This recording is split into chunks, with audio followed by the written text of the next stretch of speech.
very warm.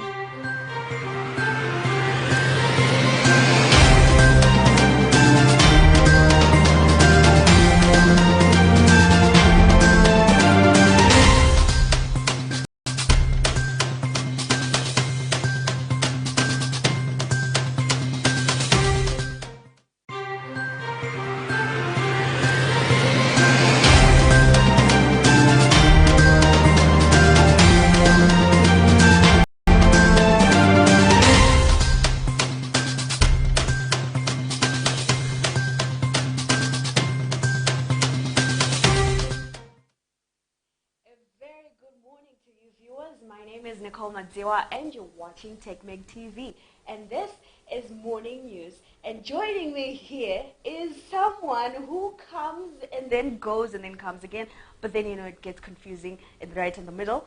Yes, Tonio, my co-host. How are you doing? Go and come like the bond note. Exactly. Okay. It's right. Good to be back. It's good. Yeah, good to be on I missed those jokes. Yes, it's so much of my pleasure to join you guys live right back. Momentarily, I think I'll be filling up for yours truly marvelous. I think in the meantime, so yes, I'm going to be back on set, and I'm very much excited and happy to be back on your Good Morning News. Indeed. So morning news, basically, we give you a rundown of what is in our local press, the major headlines, and also what we have on our online news platforms. So we'll just quickly go to the Daily News today. And from the Daily News, ED pleads with Europe and Trump.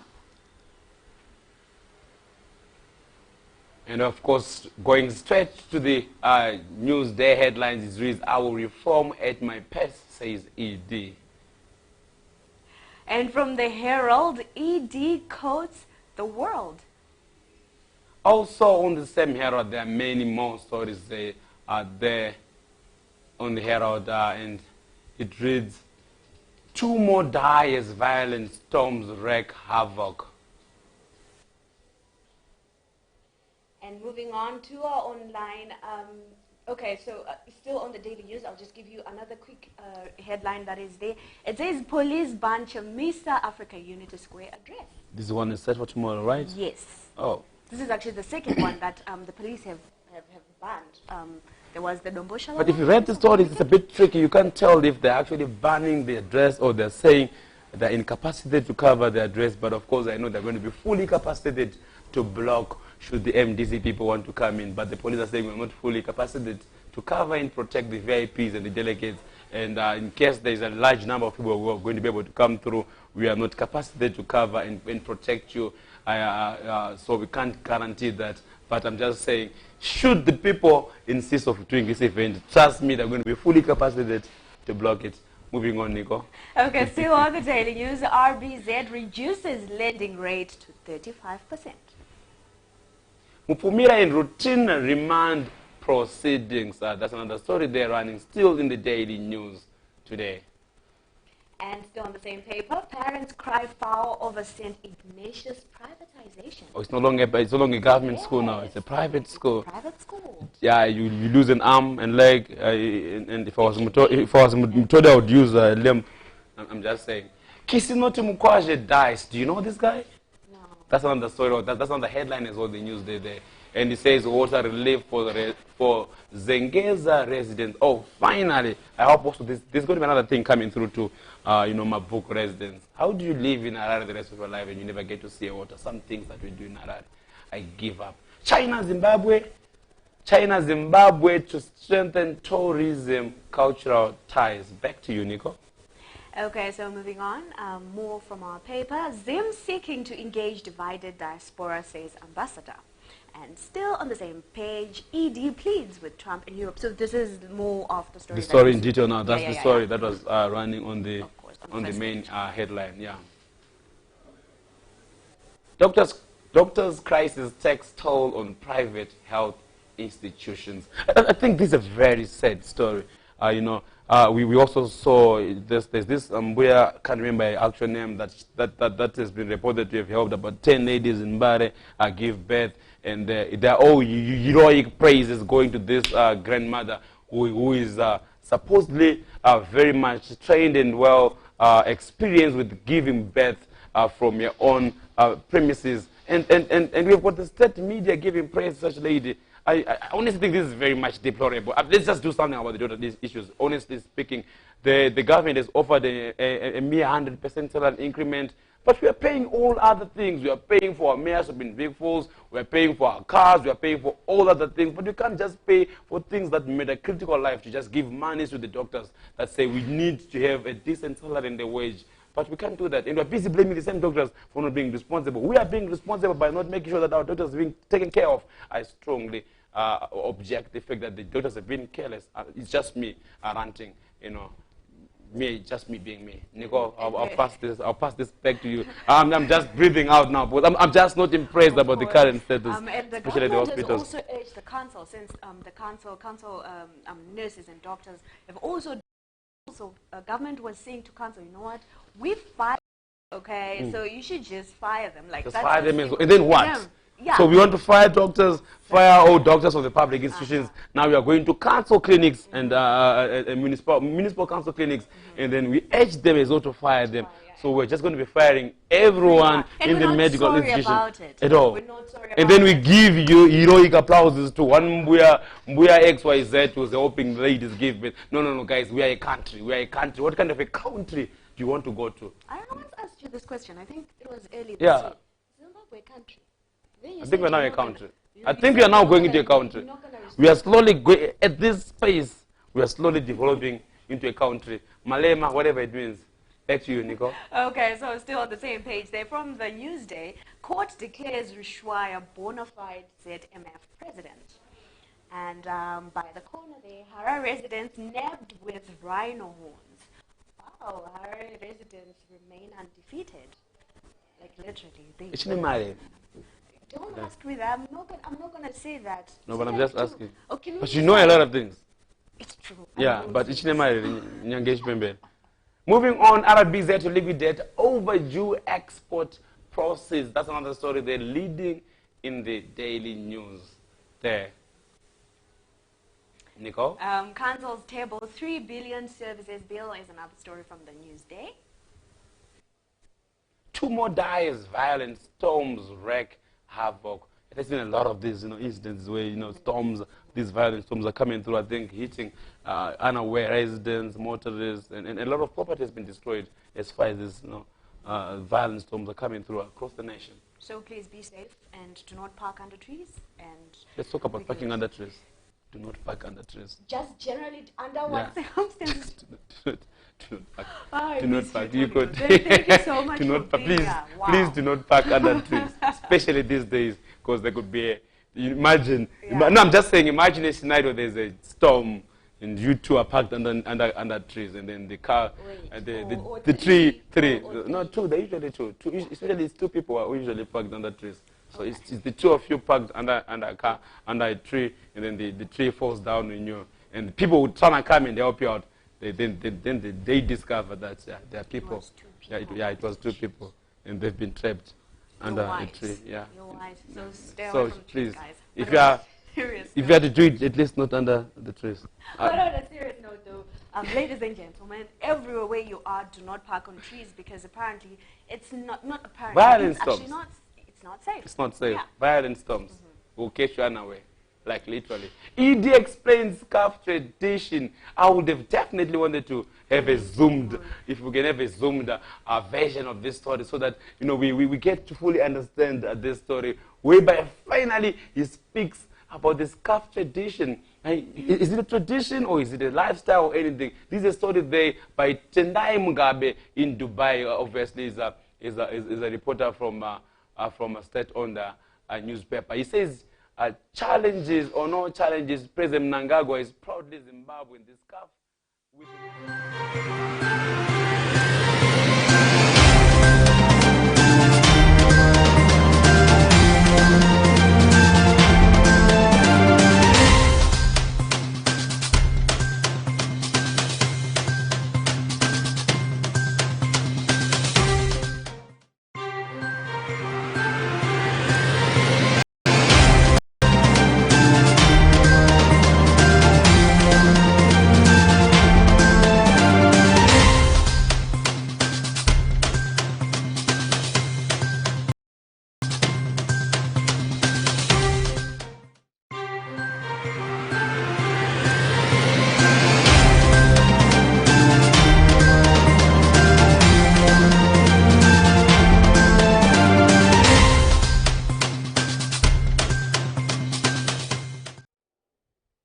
challenges the country is facing, President Mnangagwa has said. He said the scarf, which has become his trademark, distinguishes Zimbabweans at any platform. Several people have been wondering why President Mnangagwa always wears a scarf, and he made the clarification after being asked about its significance at the official opening of the 5th Global Business Forum on Africa here yesterday. So I thought you was going to say something else very interesting. I thought you was going to say, I wore this because I got it from a special person or something. But we all know this scarf represents Zimbabwe.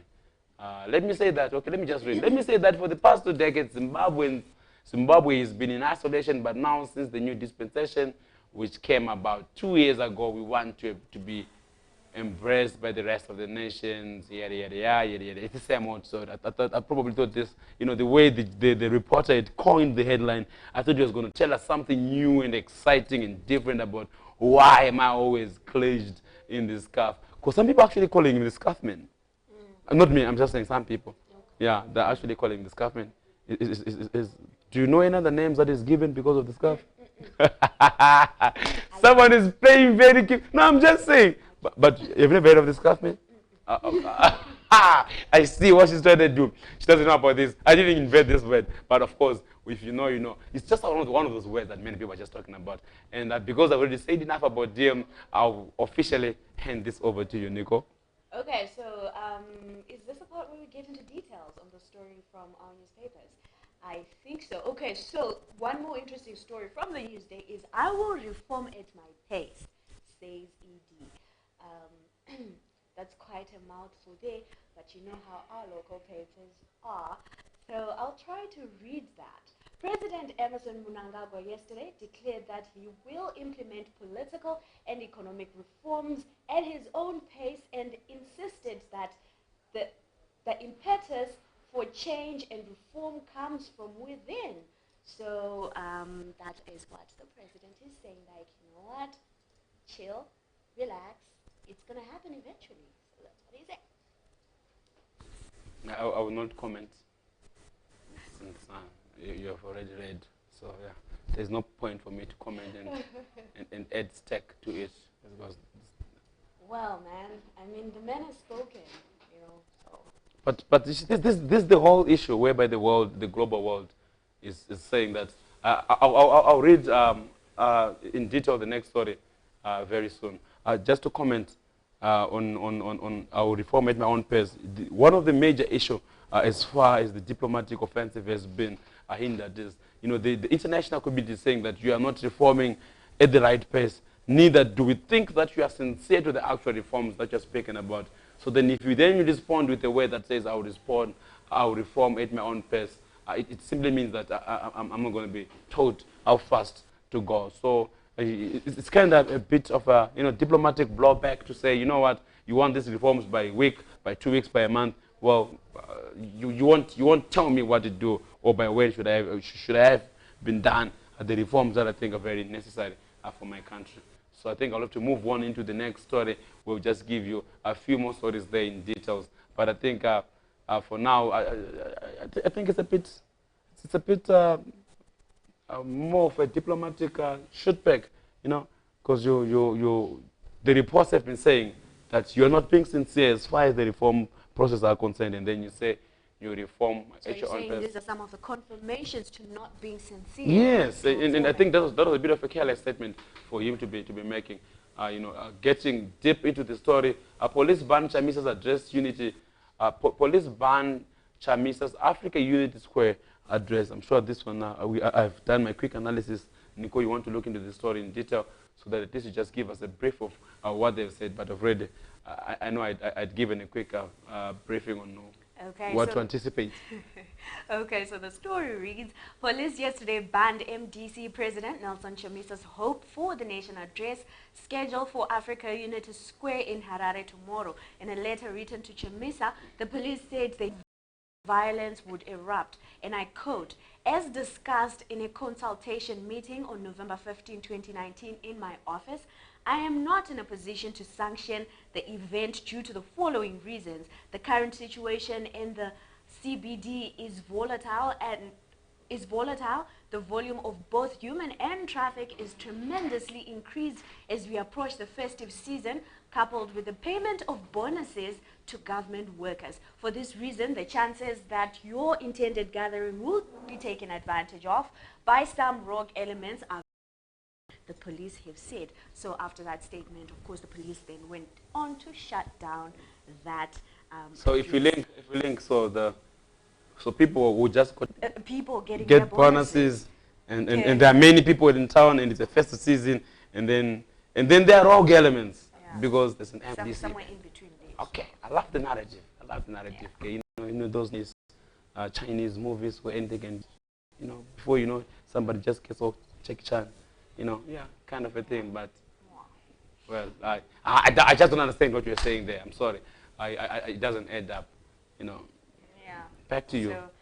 So, still on the same paper, RBZ reduces lending rates to 35%.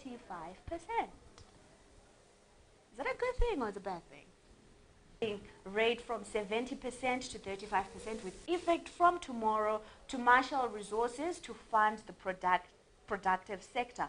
A lending rate or bank policy is the yardstick determining all interest rates obtaining in the economy, and it is the price at which private players. My biggest answer is I doubt that. If that happens, it stimulates productivity and production in the country because most people in Zimbabwe are basically SMEs. I think 80% of the players we have in Zimbabwe are SMEs. If that money is channeled to them, big move, so to say.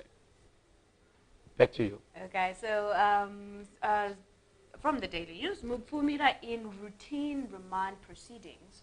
So a few days back, I did see on Twitter, Open Pali had a picture of her smiling. She was at this committee hearing at the HICC, so looking pretty well, I would say so myself, for someone who has been in jail for like, I don't know, for a couple of months there. Okay, so the story reads, former cabinet minister Priska Mpfumira Pictured was back in court yesterday for routine remand proceedings in a matter she is accused of prejudicing the state of over 95.5 million in corrupt, US dollars, by the way, in corrupt transactions. That's a lot of money. And this is what I have, 95.5 million. This is a problem that I have with our justice system. How does someone squander 95.5 million US dollars and still is? And then you have someone. But I think there's a lot at play. Let's just be honest and be frank. If you're going to be squandering money, would you squander 95 million USD in an environment and nobody gets notice all this? I think for me, she could have, definitely she could have squandered some parts of the millions. But then you discover as the investigation unfolded that she probably is not guilty of the 90 million, but just the 5 million. But the figures were just blown out of proportion. That's just me making a quick analysis because of a little experience I've had with following up with court cases. You'll be shocked. She probably, maybe she's responsible for the 5 million. So she'll spend the half of her lifetime, proving that she's very innocent and not guilty of the 90 part of the million, then the 5, then you get tired, and some of these 95, 15, 20, 30 million, she'll win them, they'll all be channeled out, She's like ruffling off all these feathers, But then maybe she's just going to be guilty of the 5 million, but the big 95 million was just pushed to her. I'm just saying, this is just me, just saying, sorry to say. Okay, so on a more interesting note, parents cry foul over St. Ignatius privatization. I think we commented on this earlier a bit. But it's no longer a government school, now it's a private school. Yeah. And speaking of schools, we've got January coming through, and there's a lot of hustle and bustle coming through to make sure that people get their Form 1 student places. And the sad part was, or the interesting part, rather, is that St. Ignatius is already, a school that is up there. It's like one of the few good schools in Zimbabwe, regardless of it then being a government school. But now that it's a private school, now I can imagine how much parents will have to fork out, to make ends meet so that kids can go to school. But we're not going to get into the details from that story. For those that are interested, you can just check it out from the Daily News. I think Kisinoti Mkwashi, I'll give this one to you so that you can at least tell us who he is. Who is Kisinoti? No, but why should I deal with Kisinoti Mkwashi? I don't know. I mean, you asked about him, so I think all of our viewers are asking about him. Like, who is this Kisinoti Mkwashi? So it would make us bad journalists, you know, for us to skip that one. If only the crew behind the scenes are not sleeping on the job, I'll tell you who Kisinoti Mkwashi is. But why are you giving me such a story? Who is Kisinoti and but you just can't have people dying. Okay, I think for the purpose of us just doing it, it reads Zimbabwe Development Party President Kisinoti Mkwashi died on Sunday night at Karanda Mission Hospital in Mandarin after a short illness. Mkwashi, who launched the DB party in 2008, was presidential candidate in the 2013 harmonized elections. Mkwashi withdrew from last year's elections. So, it was 2018? Yeah. Not 2018? No, he I didn't even know there was a party called ZDP. Yeah. And I didn't even know there was a president called Mkwashi. And may his soul rest in peace. Sorry to say. So yeah, there it is, Mkwashi. Now we know there was a Mkwashi who formed the party in 2018. And China and Zimbabwe to strengthen tourism, cultural ties. That's another story there. I think just before we quickly round this news bulletin up, I think we've managed to run through lots of these headlines. Nicole, I'll give you this one. Okay, the story there reads, Zimbabwe's Arts and Environment Ministries recently signed the 2020 to 2023 executive program of the Cultural Agreement with the Ministry of Culture and Tourism of China in Harare. So these agreements are expected, you know, to improve cultural ties between Zimbabwe and China, our friends. All weather friends? Mm-hmm. Not all weather, because like, okay. Yeah, no, you had a very nice tech there. Yeah, but you do. Today you're so reversed, you know what I'm saying? You're so reserved. I missed TV and I really missed, you know, let's just say it as it is, you know, like telling it like it is. Yeah, they are all weather friends, but Yeah. then there's, I think just last month they pulled out of a deal while accusing some government officials of being corrupt. Hence, they pulled out and they said, you know what? We can't, at this rate, with how things are what a moving. friend. At least they're honest and very reliable friends. That Are tells they? you that Are they honest?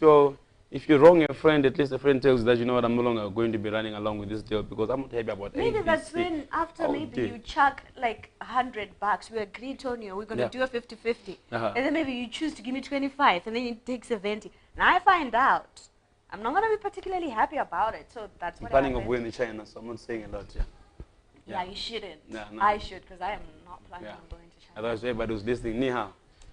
Right, Tonio is coming. I mean, I don't even know how they say hi or whatever. So anyway. Say ni hao. Ni hao. Ni hao. Yeah, it's that simple. Wow. Ni hao. Yeah, it's like. I'm not doing that again. I'm not doing it. So anyway, viewers, thank you so much for watching. So please do check out also our technology news on www.technomag.co. Top running on our Technomag news. Let's just give a bit of headlines. Okay, so quickly on our Technomag website, what we have today. I think top of the stories that we have today on Technomag is EcoCash system is still down, back up, but basically down. It's up, but when it's down, we call it's upside down. No, I'm just saying EcoCash is back, but EcoCash is not functional. Most of the functions, I think by yesterday, some people were able to do one or two, a few transactions. Yeah. But of course, then in the day, top of the issues that we managed to see from the EcoCash menu, there were functions like sending airtime. They were not yet back. They're still disabled from the main menu. And I also wrote an article about this that is flashing right now on your screen. It says EcoCash is back, but not yet smooth. And I strongly understand this is the most difficult time, not just for EcoCash, but for every single engineer who's working behind EcoCash server. Guys, I know it's not a very easy task. Working on the server, trying to transfer data and moving on to a new platform. The pen test, the server test, stability test, all that stuff I know. The person whom we should be speaking to is the guy who says in 24 hours we're going to be back. That person here in Zungu. Sorry, this is news section. But anyway, I know it's going to take a lot of time. Zimbabweans are looking forward to your payment platform to be back so that we all get to use it. But right now, EcoCash is in shambles. Exactly. So to say. And yeah.